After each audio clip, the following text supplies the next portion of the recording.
On February 14, 2025, after almost 20 years on death row, Richard Tabler was executed by lethal injection in Texas. In this video, we'll uncover what happened, his last meal, and his last words. For most people, this story starts on Thanksgiving Day in Killeen, Texas. But for Richard Tabler, it began a week earlier, on November 18, 2004. On that day, Richard, who was 25 at the time, had a falling out with his former boss, Mohamed-Amine Rahmouni, the manager of a local strip club called Teasers. And things escalated fast. Richard claimed Mohamed threatened his family, and that was the last straw. From that moment on, he was planning revenge. But Richard didn't rush. He carefully planned the attack to make sure everything was going the way he wanted. He borrowed a 9mm pistol, picked up a camcorder, and got his hands on a pickup truck. And by Thanksgiving night, he had it all. While most families were winding down from eating too much turkey and watching football, Richard picked up the phone and lured Mohamed into a trap. He offered him stereo equipment, cheap, fast, and no questions asked. Mohamed took the bait. He was interested, and they agreed to meet around 2 a.m., not knowing he was walking into a setup. But Mohamed didn't come alone. He brought a friend, Haitham Zayed, who drove him. They pulled into a quiet business lot, thinking it was just another late-night deal. But Richard and his 18-year-old accomplice, Timothy Payne, were already parked in the dark, waiting. As soon as Haytham's car pulled in, Richard didn't hesitate. He raised the gun and opened fire. Haitham was hit first, and Mohamed soon followed. But Richard wasn't done. He jumped out and yanked both men from the car. And when he saw Mohamed was still moving, clinging to life, he pulled the trigger again to finish what he started. And Timothy? He stood next to them and filmed it all. Afterward, Richard reached into the blood-stained car and grabbed whatever he could, a wallet, a black bag, scraps of value, then disappeared into the shadows. Later that night, he bragged about the murders to his roommate like it was a story worth telling. He showed the tape that Timothy recorded to his friend, then made sure it was destroyed. Then he picked up the phone and called the sheriff's office himself. "I killed them," he told the dispatcher. And then he said something even more chilling. He wasn't done yet, and 2 days later, he proved it. For Richard, the bloodshed from Thanksgiving night wasn't enough. He had a list containing 11 names, all of them tied to the strip club Mohamed had managed. And according to him, every person on that list had to die. At the very top were two teenage girls, 18-year-old Tiffany Dotson and 16-year-old Amanda Benefield. On November 28, 2004, Richard lured them out with a promise. Drugs, maybe a quick high, maybe more. Whatever it was, it worked. He drove them out to a lake far from anyone who could help. And when they got there, the trap snapped shut. He pulled out the same gun he used on Mohamed and Haitham and shot them both over and over until the silence returned. According to reports, Richard believed they had betrayed him. He thought they were the ones who tipped off police about the murders of Mohamed and Haitham. Maybe they did, maybe they didn't. But to Richard, the truth didn't matter. He had already made up his mind. And in his head, they were guilty, so he played the role of judge, jury, and executioner. The following day, an employee with the U.S. Army Corps of Engineers stumbled on the girls' bodies. Tiffany was identified quickly, but Amanda's name didn't come up for days. It wasn't until December 4th, more than a week later, that the authorities confirmed who she was. Just 16 years old, Amanda had been reported missing out of Louisiana. She had run away, wound up dancing in a strip club, and crossed paths with the wrong man. After the murders, he picked up the phone and called the Bell County Sheriff's Office once again, but this time, it wasn't to confess. It was to taunt.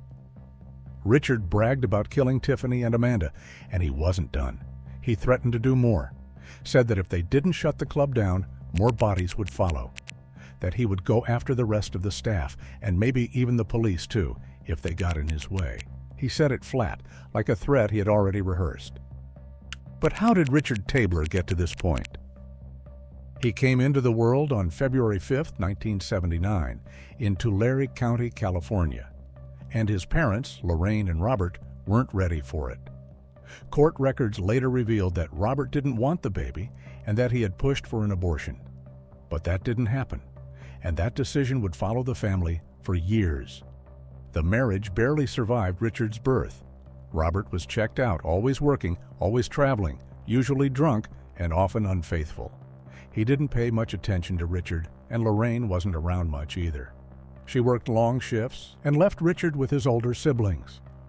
And by the time Richard was 10, his mother got a divorce and left California for good. After that, Richard bounced between homes, sometimes with his mother in Florida or Nevada, but mostly back in California with his father. He didn't fit in at school, couldn't focus, failed 3rd grade, and had few friends. At 12, doctors diagnosed him with ADHD. His mom and sister said he had a soft side, but his temper was always right under the surface. By the time he hit adulthood, things had only gotten worse. He racked up charges in California, caught burglary charges, assaulted a cop, even escaped custody while handcuffed. One time, he kicked out the windows of a patrol car and later threatened to take care of his parole officer's family. Richard had been violent, angry, and spiraling long before murder ever entered the picture. On the very same day Amanda and Tiffany were murdered, Richard was arrested, but not for killing them. Police picked him up on felony theft charges, not yet knowing how deep his crimes ran.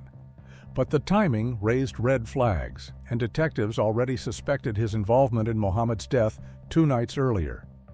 The next day, during questioning, Richard cracked. He confessed not just to one murder, but to all 4. He told them what happened to Mohamed, then what he did to Amanda and Tiffany, and he didn't go down quietly. He also named Timothy Payne as a co-conspirator, and hours later, officers picked Timothy up too. But even though Richard had confessed to everything, he pleaded not guilty in court. However, that didn't matter. On November 30, 2004, both Richard and Timothy were charged with 2 counts of capital murder for the Thanksgiving night killings. And just 10 days later, Richard was hit with a second capital murder charge, this time for the double homicide of Amanda and Tiffany. But by then, he was already backpedaling, telling a new story, claiming the confession was false and that he hadn't killed anyone, but no one believed him. The grand jury moved forward. On March 21, 2007, the courtroom heard all of it. The blood, the weapons, the words out of Richard's own mouth. And days later, on April 2nd, the jury returned with a decision. 2 death sentences, one for each life taken that Thanksgiving night. Prosecutors never even pursued charges for Amanda and Tiffany's murders. They didn't have to. He was already on death row. Timothy's trial took longer to reach, but when it did, the evidence held. On November 13, 2007, a jury listened as prosecutors laid out the case, and 2 days later, they found him guilty of both Thanksgiving murders.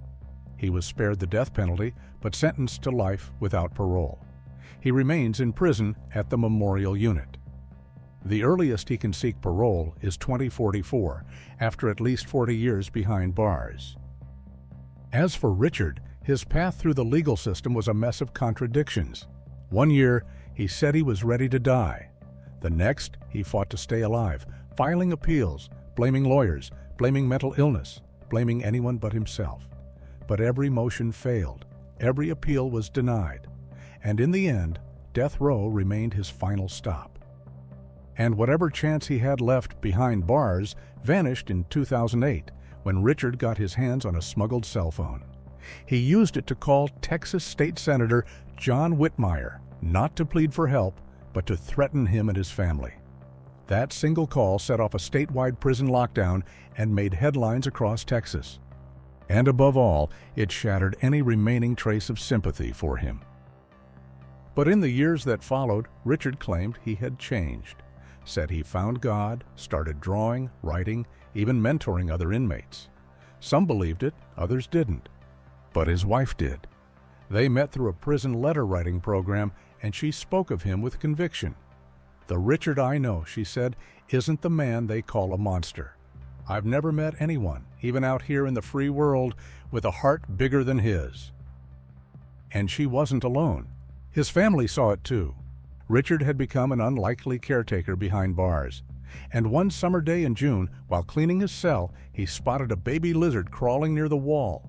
Most inmates wouldn't think twice, but Richard didn't flush it. He raised it. He fed it cockroaches and scraps, taught it tricks, and named it Little Blue, after his own nickname. Guards watched in disbelief as the tiny lizard crawled across Richard's arms, climbed onto his shirt, even settled on his head like it belonged there. "He embraced that little skink," his mother said. "He really loved that creature." But outside the prison walls, few were convinced.